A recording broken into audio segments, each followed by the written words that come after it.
Good morning, my dear students of class 5A and B, and welcome back to your social studies class.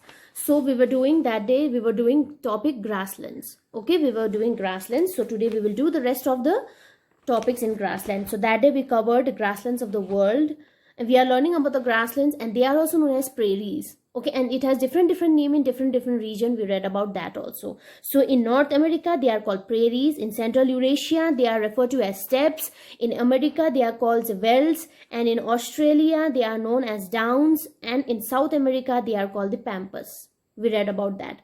But these all are grasslands only, but they have different name in different region. Okay, grasslands are found in temperate region. What is a temperate region? Temperate region means those area where there is neither less nor more rain, for plenty of rain. Okay, so this was grassland of the world. Then we learned about the location where it is located, river, wildlife in the prairies, vegetation and crops. So today we will cover the rest of the topic. Okay, so now let's read about the climate. As we move from east to west, the rainfall in the prairies decreases. Okay, as we move from east to west, the rainfall in the prairies, it decreases. Okay, the region towards the west, they receive very less rainfall. Okay, the central part is dry, but region close to the mountains and east and north are moist. The central part of the prairies, okay, center part of the prairies, it is usually dry. Okay, but as we move close towards the mountains, that is in the east and north, it is moist. Okay, moist means like it is neither too hot neither too cold. Okay, it is moist. Okay, so the prairies have extreme climatic conditions. Summers are hot while winters are cold. Okay, in the prairies there are extreme climatic conditions. Extreme means the climate in the summers and in winters, it varies in a large manner. That is known as extreme. Okay, so as we know, the most of the American countries, they are cold only, right? So in this chapter we are learning about the prairies, and where prairies in North America. Okay, so there they witness very extreme climatic condition in summers and winters. Summers out there are hot while winters are cold. Okay, most of the moderate rainfall which takes place in the prairies happens in form of heavy shower during the winter. Okay, so most of the moderate rainfall, the rainfall which the prairies receive, it is mostly during the winter season. They get it during the winter season. Okay, and in form of heavy showers.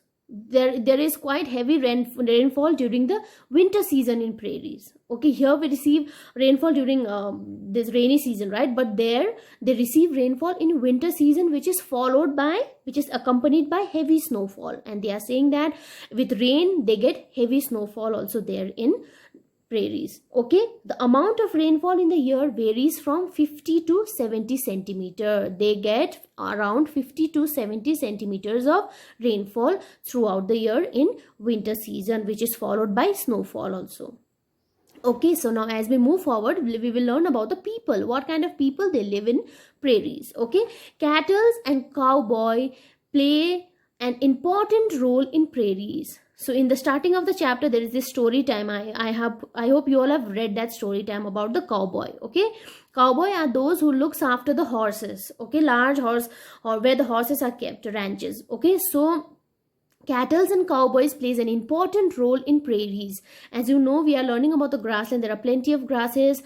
We have discussed about this before only. Okay, so cowboys were considered to be the working class of the cattle industry. So cattle out there are in large quantities. So cowboys, they are considered to be the working class of the cattle industry. The historic cowboy of the prairies belong to the number of ethnic group reflecting American society. Okay, then most of them were African American, English, Irish, German and French immigrant also settled in the prairies. Immigrant means those people who moved from France. Okay, they are known as immigrants. People, if they move from one place to another, they are known as immigrants. So there the cowboys were not were African American, English, Irish, German and French immigrant, people who moved from French. Okay, and came and settled in the prairies. Okay, they were bound together by the reputation of the outfit teamwork, and common harsh working condition on the grassland. Okay, so they were common, they were bound together, means they were they were kept together by the reputation of the outfit. The cowboy, they have very different kind of outfit, right? They wear a big hat. When you see, you might have seen in English pictures and all, right? There are cowboys. So if you go and see in the first page here, you can see at the top here, this man, they are cowboys. They have different kind of dress. They wear big flary kind of pants, they have big hats, so they have like definite characters. Okay, so they were bound together, means they were famous for their reputation of the outfit, okay, and the teamwork. They used to work in a team, and harsh working conditions on grasslands. They used to work very hard in grasslands. Okay, now the farmers in huge farms, all the farmers have farmhouse and homesteads where they stay along with their families. But now, before only cowboy used to stay there in prairies, okay, but now there are large farms are built. Okay, people have occupied the places and large farms are built and homestead are built. Their homestead means the place where people stay along with their other cattle, horses and all. Okay, so the place where the people live, okay, that is known as homestead. Nowadays there are farmers in a huge farms. They live there along with the families also. They keep cattle, horse, everything, all the farm animals, and they build a house there and they stay with their families there. Okay, so what are the natural resources which are found in prairies? Petroleum, natural gas and lignite coal can be found in huge quantities in the prairies, and these are mined here as well. So out there, petroleum, natural gas, lignite coal can be found in huge quantity. There's all three natural resources. It is grown there naturally. It is found there, and prairies, in the prairies, and this are mined, means they have mining also, where they petroleum, where they are refined and they are sold in the market. So they have mines also there, where they take it out, they refine it and they sell it. Okay, of late, several oil refineries and ore crushing factories have also come up in this region. As you know, prairies in North America, there are huge lands, they were covered with prairies. Okay, so now all this natural petroleum, natural gas and lignite coal was there, and they had farms also built there. Okay, they have mines also built there to refine those natural resources. But of late, now several oil refineries, okay, they have built several oil refineries, ore crushing factories have also come up in this region. Wind power is abundantly available over here. Okay, so people out there, they make use of the wind power. Wind blows there in wind blows very heavily there, so they make use of that also. They build that big windmill kind of thing. You know what is windmill, right? When they rotate, when the windmill rotates, it generates electricity. So wind power, they use it abundantly there. Okay, a significant amount of countries' wind power comes from this region. Okay, so from these prairies only, the significant means the large amount of wind power, it comes from the prairies. People, they make use of the wind power and they generate electricity in the countries with the help of that. Okay, so these are the natural resources which are found there. So economy, what are the economy, what is the kind of economy they follow to, like in the prairies? Okay, let's find out the economy. Dairy farming, animal rearing, food processing and milk form an important part of the economy. Intensive agriculture is practiced, that is most of the work like seeding, sowing, irrigation, sprinkling, fertilizing, plowing and threshing, etc. is done by the machine. Wheat farming takes place on a large scale. As you know, prairies is known as wheat basket, using sophisticated machine which produces more per acre. Okay, so here what they are saying, economy, dairy farming. As you know, in prairies they have huge farms, so it is obvious that where there is farms, where there are cows, so they have dairy farming. Okay, so they do dairy farming, animal rearing, food processing, especially meat products, so they sell meat products also, okay, and milk from form an important part of the economy. So dairy product, animal rearing, food processing, especially meat, okay, they sell meat in a large quantity, and milk, they form a large economic importance. Okay, so intensive agriculture is practice that is most of the work like seeding, sowing, irrigation, sprinkling, fertilizers, plowing, threshing, etc. is done by the machine. So they do like this agriculture, in intensive agriculture, in a huge scale, so it is not possible for the people to do. So all these things are like sowing, plowing. See, you can see these machines, okay, so with these machines they plow the land, but they don't make use of those like old fashioned plowing, okay, they make use of the sophisticated machines to plow the land, and they spread the seed also, sowing, irrigation, sprinkling of all the pesticides, fertilizers, everything is done by the, whatever is required for the farming, it is done by the machine only, because they do agriculture in a huge scale, intensive scale. Okay, wheat farming takes place in a large scale with sophisticated machines which produces more per acre. As you know, prairies, they are known as a wheat basket of the world. Okay, wheat are produced in the large quantity in prairies, okay, in North America. So wheat farming is also done in large scale, and all the wheat farming is done through sophisticated methods. Sophisticated means all those modern machineries, they don't use those primitive kind of thing, okay, they where people, they go and plow the land and they sprinkle the seeds, they don't do that. Everything is done by the machine there, so that they can, if they use machine, work is done more and there is less effort, and they can cover acres and acres of the land with wheat. Okay, wheat is exported to other countries of the world.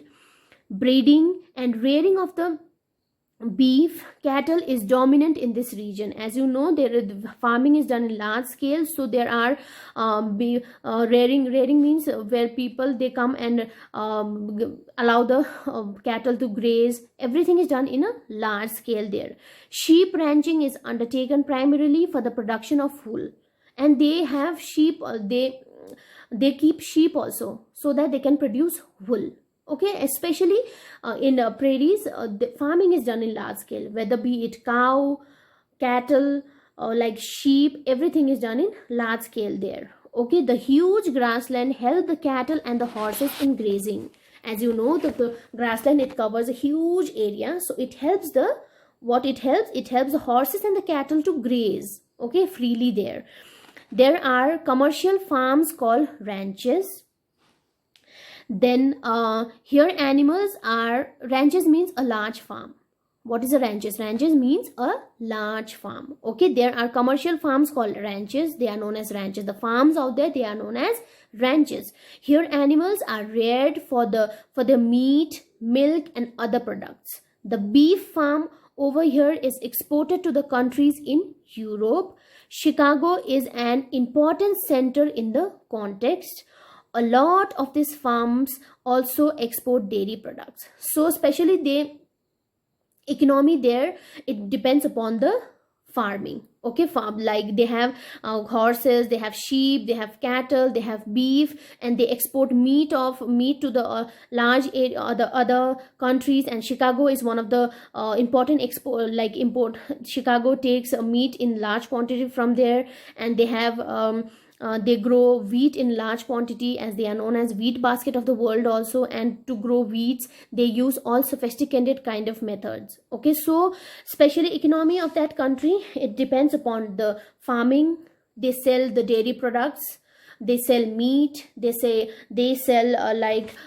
they produce their own wool, they do farming in large scale, they grow wheat in large scale. So out there, basically agriculture and farming, it helps the people to grow their economy. And they make use of the wind power also, and maximum number of wind power is generated from the prairies, that is North America grassland. Okay, so as grasslands are very huge areas are covered by the grassland, so animals out there like horses and cattle, they can go and graze freely there.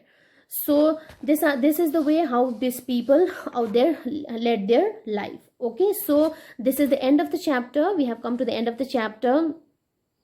So you're good to know, it's written there, 2/3 of the most of the prairies plants are below the soil.